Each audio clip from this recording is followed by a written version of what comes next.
Hugo the Hare's rainy day. Hugo the Hare came out one day to go to the park with his friends to play.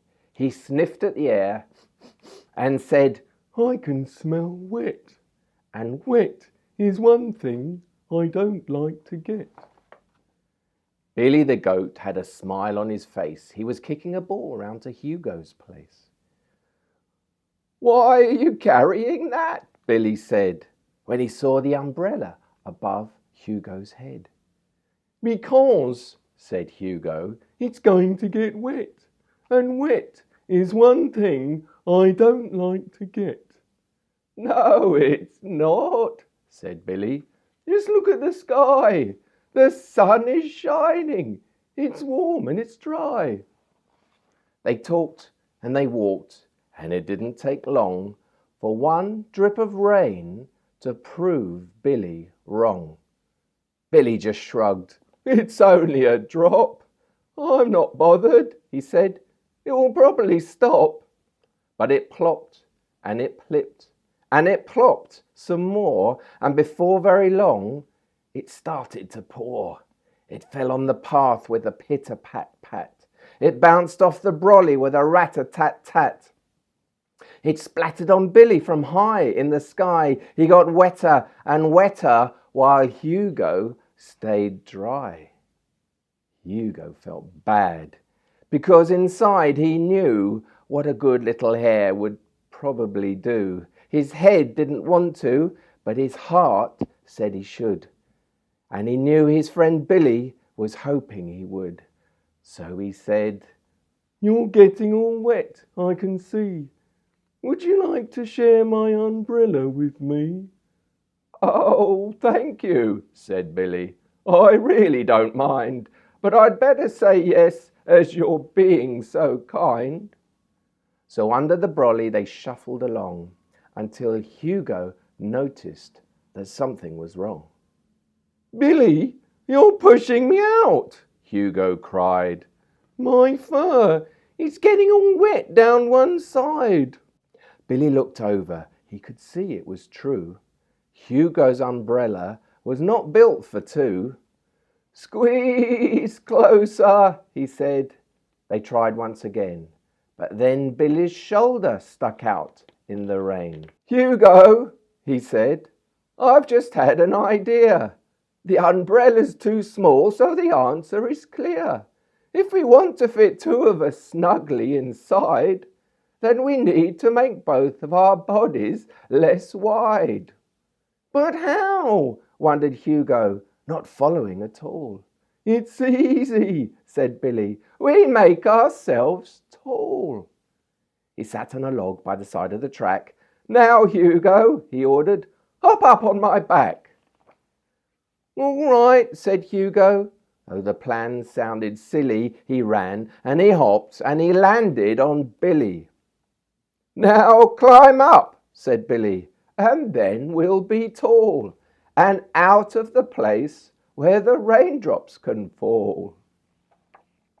Billy shuffled along with Hugo on top, and though the rain fell, they felt not a drop. Then, off in the distance, Hugo could see Nat the cat sheltering under a tree. "What are you doing up there?" she cried. "Keeping dry," said Hugo, "by being less wide. But I'd rather keep dry standing under your tree." "Come on down," said Nat. "You can stand beside me." There was only one problem that Nat could see, a great big wet puddle between them and the tree. Billy dug in his hooves to get a good grip. He teetered and tottered and tried not to slip. "Come on," cried Nat, "there's not far to go." But that was before the wind started to blow. It blasted the brolly with all of its might and pulled Hugo Hare to the left, then the right. "The umbrella!" cried Billy as they started to sway. "Let go of it now, or you'll get blown away." "But I need it," cried Hugo. "We're not there yet. I told you before, I don't like to get wet. But the wind didn't care. As upwards it blew, it lifted the brolly, and Hugo Hare too. He flew through the air, and like it or not, splash! Wet was exactly what Hugo Hare got. Nat saw that Hugo was really upset. Everyone knows that he hates to get wet, but Nat also knew things could only get better. If you're already wet, you can't get any wetter. So out from under the branches Nat came, yelling, "I want to play the getting wet game." She skipped to the puddle where Hugo had crashed. Then into the water she splished and she splashed. Then Billy Goat smiled and cried, "Wait for me!" He splashed in the water, and that made 3.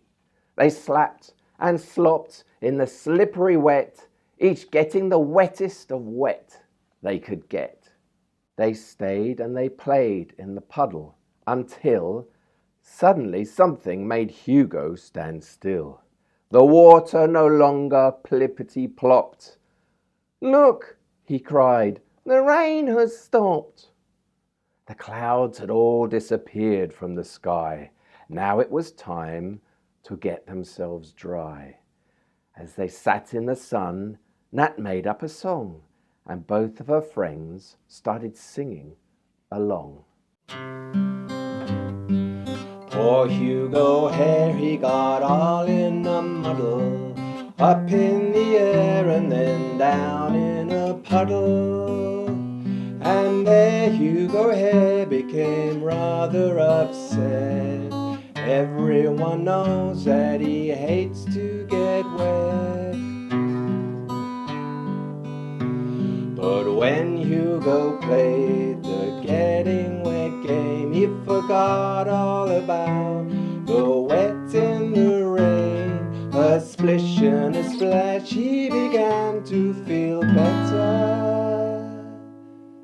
When you're already wet, you can't get any wetter.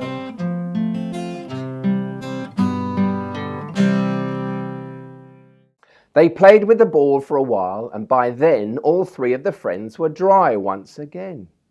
But each of them knew they would never forget the wonderful day Hugo got himself wet. And that's the story of Hugo the Hare's rainy day.